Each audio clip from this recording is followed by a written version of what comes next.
ഒരുപാട് കമ്പനികളുണ്ട്, ഒരുപാട് ഇതുപോലെയുള്ള ഇൻസ്റ്റിറ്റ്യൂഷൻസ് ഇങ്ങനത്തെ കോഴ്സസ് ഓഫർ ചെയ്യുന്നുണ്ട്, സർട്ടിഫിക്കേഷൻസ് ഓഫർ ചെയ്യുന്നുണ്ട്.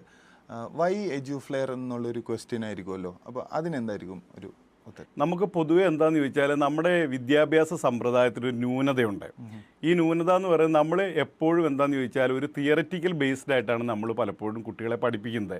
അതായത് ആളുകൾക്ക് നോളജ് ഉണ്ടാക്കുകയാണ് നമ്മൾ ചെയ്യുന്നത്, പക്ഷേ സ്കിൽ സെറ്റ് ഉണ്ടാക്കുന്നില്ല. അപ്പം ഒരാളൊരു കോഴ്സ് പഠിച്ച് പുറത്തിറങ്ങുന്ന സമയത്ത് അവർക്ക് പലപ്പോഴും അവർക്ക് പോകേണ്ട ജോലിയുടെ സ്കില്ലും ഇവരുടെ നോളജും തമ്മിൽ ഭയങ്കര വലിയ ഗ്യാപ്പ് ഉണ്ടാവും. ഇപ്പം നമ്മൾ പലപ്പോഴും പറഞ്ഞു കേൾക്കാറുണ്ട്, എഞ്ചിനീയറിംഗ് പഠിച്ചു കഴിഞ്ഞാൽ ആളുകൾക്ക് വയറിങ് ചെയ്യാൻ അറിയത്തില്ല, അല്ലെങ്കിൽ കറണ്ട് എങ്ങനെ ബൾബ് എങ്ങനെ കത്തുന്നതെന്നുള്ള കാര്യം അവർക്ക് അറിയില്ല, പക്ഷെ അവർക്ക് എഞ്ചിനീയറിംഗ് ഡിഗ്രി ഉണ്ട്. അപ്പം നമ്മൾ ചെയ്യുന്നത് എന്താണെന്ന് ചോദിച്ചാൽ ഈ ഒരു പർട്ടിക്കുലർ പ്രോഗ്രാം, ഇപ്പോൾ ഏവിയേഷൻ എന്ന് പറയുന്ന പ്രോഗ്രാം ആണെങ്കിൽ അവർക്കൊരു എയർലൈൻ കമ്പനിയിൽ പോയി ഒരു എയർപോർട്ടിൽ പോയി അവർ ചെയ്യേണ്ടുന്ന ജോലി എന്താണോ ആ ജോലിയുടെ സ്കില്ല് അവരിലുണ്ടാക്കിയെടുക്കുക എന്നുള്ളതാണ് നമ്മൾ ചെയ്യുന്നത്.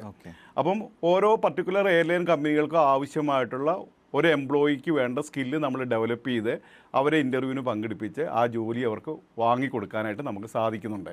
ഇതാണ് നമ്മളും മറ്റ് സ്ഥാപനങ്ങളും തമ്മിലുള്ള ഗ്യാപ്പ്.